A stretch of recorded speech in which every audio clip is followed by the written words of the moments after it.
Hello everyone, it's Lisa here. I'm back with a video for you today, and today I have something a little bit different for you. I'm going to be doing a review of the Arteza 48 set of real brush pens. So before I get into actually talking about the pens themselves, I do want to mention to you that I was sent this box of pens by Arteza in return for a review. But anything that you hear today will be entirely my own opinion. I haven't been given any indication or guidance on what to say about the pens. So as I've said, everything you're going to hear is my own opinion on the pens themselves. And what I will do is run through a little bit about the pens, and then I'm going to be colouring an image for you so you can actually see how they are in action. The brushes themselves come in this plastic box. They are contained within 4 plastic trays. So I'm just going to show you here. The box that mine came in was actually a little bit broken on the tab there, and there was a split at the side, but it really didn't affect the pens at all. They're very well contained still within the box, and I won't be keeping them in this plastic box long term, so that didn't matter at all to me. Each tray contains 12 of the brush pens, and there is a water brush included in the set, but I don't use that in my project today. Here I just show the top 2 trays of the pack, but I did create my own swatch chart for each of the colours. I think that's a much easier way of seeing what's included. So I've swatched my colours according to the trays, tray 1, 2, 3 and 4. As you can see, there's a really good range of colours within the 48 set. There's several greys and browns, a good selection of greens, a very good selection of pinks, lights and darks, and all the colours you really want to create your projects within that colour spectrum. And of course you can actually combine the colours as well to create your own blends.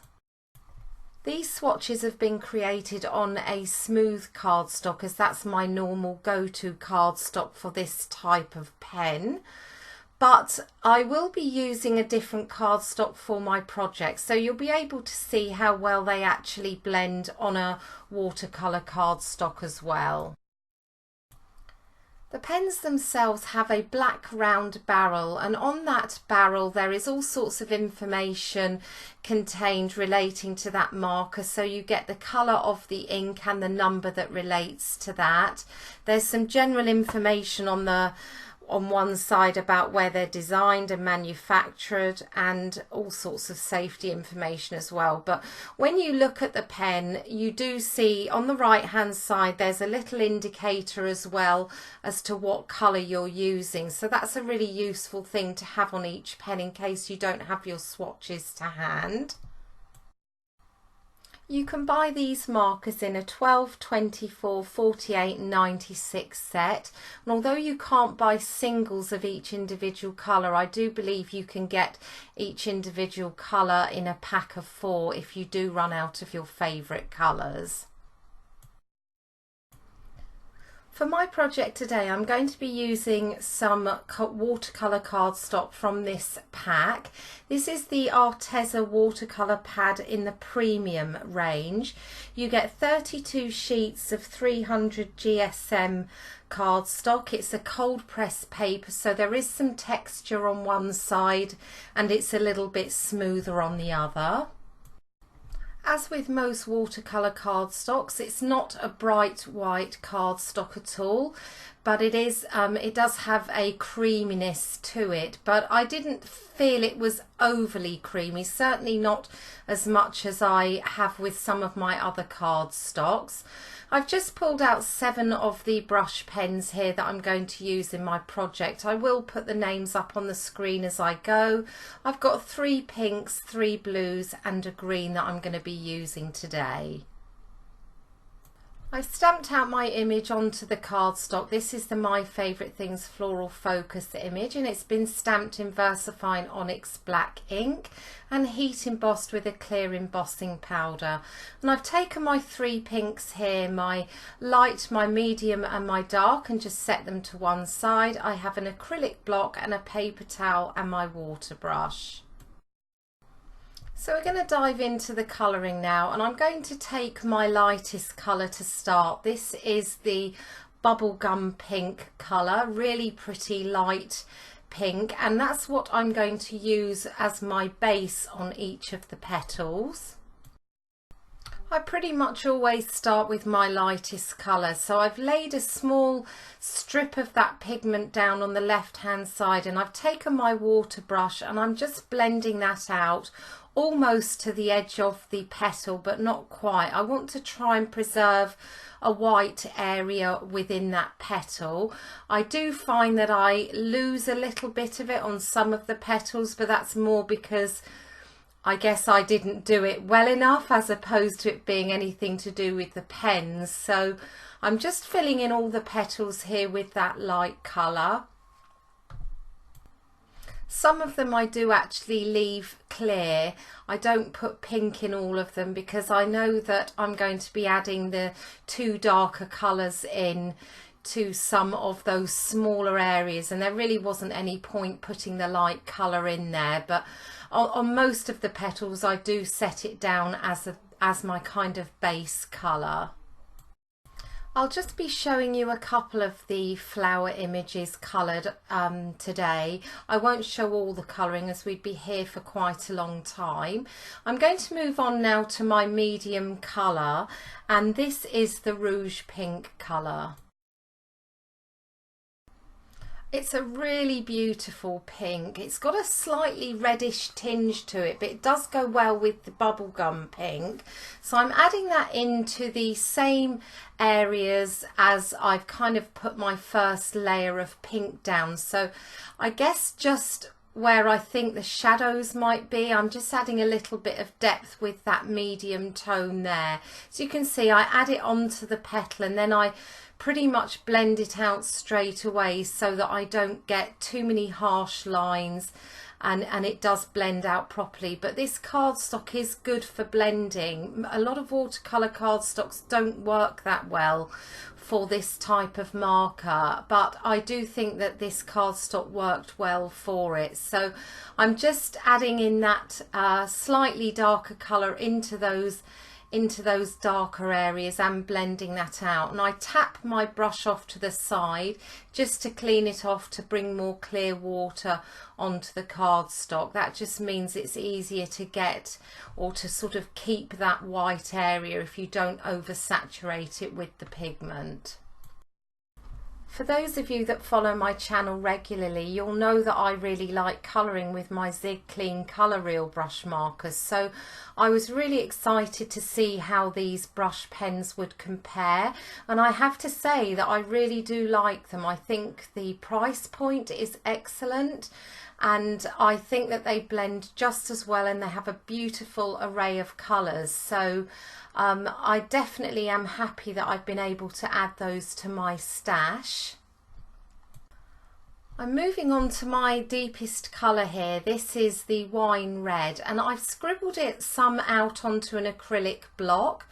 Because it's quite a dark pink, I was worried that if I added the pigment straight onto my petals that I might add on too much, and then that would take away that kind of white that I was hoping to retain. So I scribbled some onto a block, and I'm picking it up from there with my water brush, and then I'm blending it out. I really think that helps to control the amount that goes down. So I do that on most of the petals, not all of them.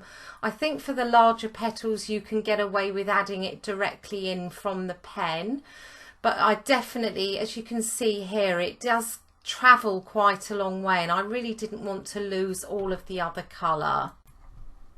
So you can see here how well they blend together on this cardstock, and what a great mix of colours that actually is. I did heat emboss this image, as I mentioned earlier, with a clear embossing powder, so that does help stop any bleeding, but I really didn't find that I had any problems with any coming outside of the lines. Continuing on here and colouring a couple of the other floral parts of this image. So again, I've gone back to my lightest colour here, and this is the bubblegum pink. I'm doing the same thing. I'm just adding some to the outsides and trying to preserve a white area. I'm now going in with my medium colour, the rouge pink, and adding a little bit more shade, making sure that I blend it out as smoothly as I possibly can till I'm happy with how that looks. And I go in now with my wine red. This is my deepest colour, my darkest colour. You can see here I do add it straight onto the cardstock, and I do think that this actual flower did end up darker than the rest, so I flick between taking it off the block and putting it direct onto the cardstock, but it did go a little bit darker, I guess, than I hoped. I do think it's useful for you to see, though, the difference that it can make if you add it directly onto the cardstock. I finished the rest of the flowers off camera, and I'm going to go in now and use the crocodile green colour. What a lovely name that is. And I'm just going to add a tiny bit onto those smaller flowers. I'm literally using one colour on there because they are so small. And now I'm taking the first of my blues. This is my lightest colour, and this is the Arctic blue. I'm colouring this the same way as I did the petals, so I add my lightest shade on first and I blend that out as smoothly as I possibly can before I go in and add my other two layers. I think this is one of my favourite colours in the whole of the set, this Arctic blue. It's such a beautiful turquoise, and I mean, you really don't need much colour in the rest of these leaves. It's just some of them are very small, but I do add 3 layers onto most of them. I wish I'd stopped at my second actually, because I think that I did lose a little bit of that lightest colour. But I do think it's such a gorgeous combination. I'm using the Arctic blue as my lightest, the teal as my mid, and turtle green as my final. So that's what I end up having on most of the leaves, but it's such a pretty combination. I've taken the turtle green now. I'm finishing off with this third colour, just putting tiny bits off an acrylic block into different parts of those leaves. And then I realised at the end that I hadn't coloured in my stems, so I took the crocodile green again and I just coloured those in directly with the pen itself. I didn't worry about blending those out. So that finishes my card. I stamped a sentiment from the My Favourite Things Bitty Thanks and Gratitude set, and I mounted the panel onto some Simon Says Stamp ivory cardstock. I really did enjoy colouring with the Arteza Real Brush pens today. I think that they're a fantastic price point. I think there's a lovely selection of colours in the 48 set, and I really did feel that they blended well on this cardstock that I use and also on a smoother cardstock.